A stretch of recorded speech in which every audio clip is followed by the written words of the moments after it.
สวัสดีผู้ฟังที่อุกท่านยินดีต้อนรับเข้าสู่ช่องมหัศจรรย์แห่งกรรมมิราเคิลดี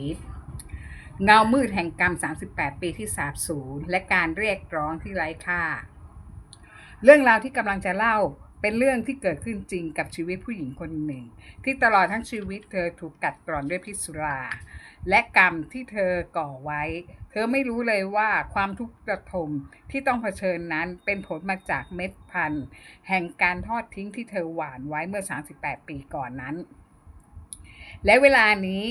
เมล็ดพันธุ์นั้นได้เติบโตจนออกดอกออกผลอย่างสมบูรณ์แบบที่สุดจุดเริ่มต้นของโศกนาฏกรรมของทารกผู้ไร้แม่เรื่องราวเริ่มต้นเมื่อ38ปีที่แล้วในวันที่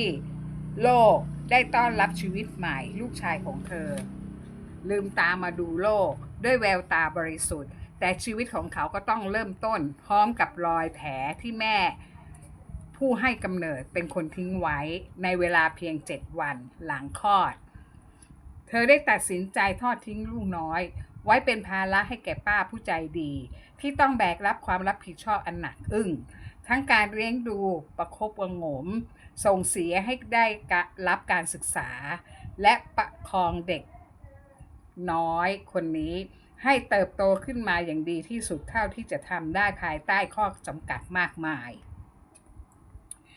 ป้าคือผู้ที่สวมบทบาทของการเป็นพ่อเป็นแม่และทุกสิ่งทุกอย่างให้กับเด็กน้อยผู้ไม่รู้อีโหนอีเหน่ส่วนเธอผู้เป็นแม่แท้ๆกับหายสาบสูญไปราวกับไม่เคยมีตัวตนไม่เคยเลยแม้แต่จะหันกลับมาเหลียวแลไม่เคยมาเยี่ยมลูกชายของตัวเองเลยแม้แต่ครั้งเดียวตลอดระยะเวลาที่ลูกชายเติบโตขึ้นมาเธอไม่เคยเขาไม่เคยรู้จักอ้อมกอดของแม่แท้ๆไม่เคยได้ยินเสียงของแม่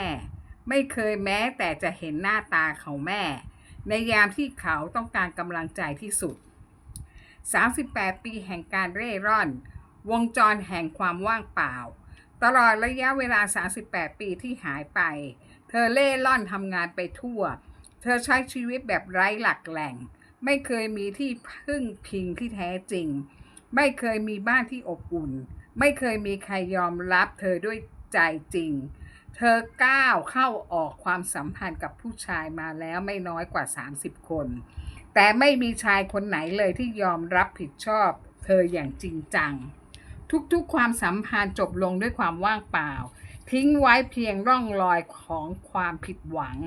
ความเจ็บปวดและความโดดเดี่ยวที่กัดก่อนกินจิตใจของเธอให้บอบช้ำลงไปทุกวันไม่ว่าเธอจะพยายามเริ่มต้นชีวิตใหม่กี่ครั้งก็ตามสุดท้ายแล้วก็ต้องจมปักอยู่กับความเมาซ้ำซากเป็นวงจรที่ไม่รู้จักจบเราคือเพื่อนสนิทเพียงคนเดียวของเธอคือสิ่งเดียวที่ทำให้เธอรู้สึกหลุดพ้นจากความจริงอันโหดร้ายแม้เพียงชั่วคู่เธอดื่มและดื่มเพื่อกลบเกลื่อนความว่างเปล่าในใจเธอไม่เคยเข้าใจเลยว่าเหตุใดชีวิตเธอจึงไม่เคยนำมาซึ่งความมั่นคงมาสู่ชีวิต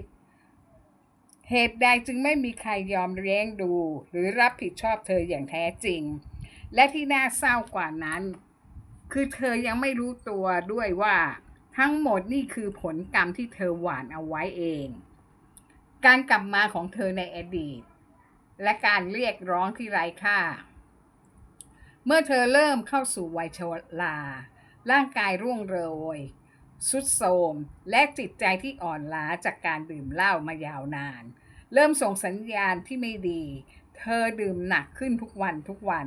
จนเริ่มผ่ายผอมเธอกลายเป็นคนที่ร่างกายโทรมมากที่เคยแข็งแรงไม่มีหลงเหลือเธอเริ่มป่วยกระเสอบกระแสะไม่มีเรี่ยวแรงไม่มีใครดูแลด้วยความสิ้นหวังเธอตัดสินใจกลับมาเช่าบ้านอยู่ใกล้ๆกับบ้านของป้าที่เคยดูแลลูกชายของเธอตั้งแต่ยังแบบเบาะแต่การกลับมาครั้งนี้ไม่ได้มาเพราะสำนึกผิดหรือการขอโทษใดๆแต่สิ่งที่น่าตกใจยิ่งกว่านั้นก็คือการกลับมาครั้งนี้ เธอกลับมาเพื่อเรียกร้องให้ลูกชายที่เธอเคยทอดทิ้งไปช่วยส่งเสียเลี้ยงดูเธอน้ำเสียงของเธอเต็มไปด้วยความคาดหวังราวกับว่าลูกชายมีหน้าที่ต้องดูแลเลี้ยงเธอทั้งที่เธอไม่เคยแม้แต่จะทำหน้าที่แม้แต่วันเดียวกฎแห่งกรรมที่ไม่อาจหลีกหนีลูกชายของเธอที่เติบใหญ่เป็นหนุ่มใหญ่มีครอบครัวต้องดูแลรับผิดชอบมีภรรยาที่รักและลูกชาย2 คนซึ่งเป็นหลานแท้ๆของเธอเองชีวิตของเขาเต็มไปด้วยภาระที่ต้องรับผิดชอบอย่างหนักไม่ว่าจะเป็นค่าใช้จ่ายในบ้านค่าเราเรียนลูกค่ากินอยู่และค่าใช้จ่ายอื่นๆจิปาถามากมายในชีวิตประจำวันชีวิตของลูกชายก็ไม่ได้แตกต่างจากชีวิตที่ป้าเคยเผชิญเมื่อ38 ปีก่อนนั้นเขาต้องดิ้นรนและเผชิญหน้ากับความยากลำบากเพื่อให้ครอบครัวอยู่รอดอย่างมีศักดิ์ศรีเมื่อเธอมาเรียกร้องให้ลูกชายส่งเสียเลี้ยงดูเธอคำตอบที่เธอได้รับนั้นเจ็บปวดและสะท้อนกลับมาถึงการกระทำในอดีตของเธออย่างชัดเจนลูกชายบอกกับเธอด้วยน้ำเสียงที่สั่นเครือและแววตาที่เต็มไปด้วยความเจ็บปวดแต่ก็แฝงไว้ด้วยความเด็ดเดี่ยวว่าผมไม่มีเงินเหลือพอที่จะเลี้ยงดูคุณได้ครับแม่คำว่าแม่ที่เปล่งเสียงออกมานั้นไม่ได้มีความหมายถึงความรักหรือความผูกพันใดๆแต่มันคือการเรียกขานที่สะท้อนถึงความจริงที่โหดร้ายนี่ไม่ใช่เพียงปัญหาทางการเงินแต่มันคือกฎแห่งกรรมที่กำลังทำงานอย่างสมบูรณ์แบบที่สุดลูกชายที่ถูกทอดทิ้งไร้ความรับผิดชอบจากแม่ผู้ให้กำเนิดวันนี้เขาก็ไม่สามารถรับผิดชอบเลี้ยงดูแม่ของเขาได้เช่นกัน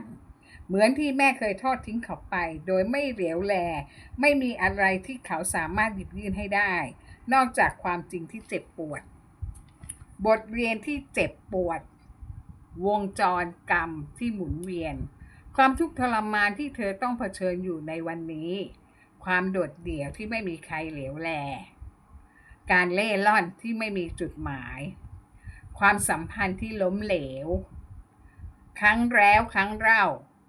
และการเรียกร้องที่ไร้ค่าในท้ายที่สุดไม่ใช่เรื่องบังเอิญแต่มันคือบทสรุปของกฎแห่งกรรมที่ทำงานอย่างเที่ยงตรงและยุติธรรมเสมอเธอทอดทิ้งลูกน้อยที่เพิ่งคลอดปล่อยให้เป็นภาระอยู่กับป้าผู้ใจดี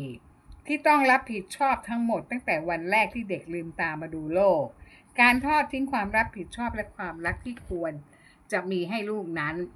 ได้กลับมาเป็นคำสาปที่ติดตามเธอไปทุกหนแห่งทำให้เธอไม่เคยได้รับความรักอย่างแท้จริงความรับผิดชอบจากผู้อื่นและความมั่นคงในชีวิตเธอไม่เคยมีที่พึ่งพิง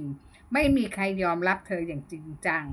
เหมือนกับที่เธอเคยทอดทิ้งแก้วตาดวงใจของตัวเธอเองการติดเหล้าอย่างหนักจนร่างกายเสื่อมโทรมนั้นเป็นผลมาจากพฤติกรรมที่เธอเลือกทำร้ายตัวเองมาโดยตลอดและการที่ลูกชายไม่สามารถเลี้ยงดูเธอได้ก็เป็นอีกบทเรียนหนึ่งที่เจ็บปวดเป็นการยืนยันว่ากรรมนั้นติดตามไปทุกหนแห่งไม่มีวันหลีกหนีได้พ้นเรื่องราวของเธอเป็นเครื่องเตือนใจอันเจ็บปวดว่าทุกการกระทำของเราล้วนมีผลตามมาไม่ว่าจะดีหรือร้ายการทอดทิ้งความรับผิดชอบความรักและความเมตตาล้วนสร้างกรรมที่จะย้อนกลับมาหาเราเสมอชีวิตเธอเป็นเครื่องยืนยันว่าไม่มีใครหนีพ้นแห่งกรรมที่สร้างไว้ได้เลยแม้แต่น้อยสวัสดีค่ะ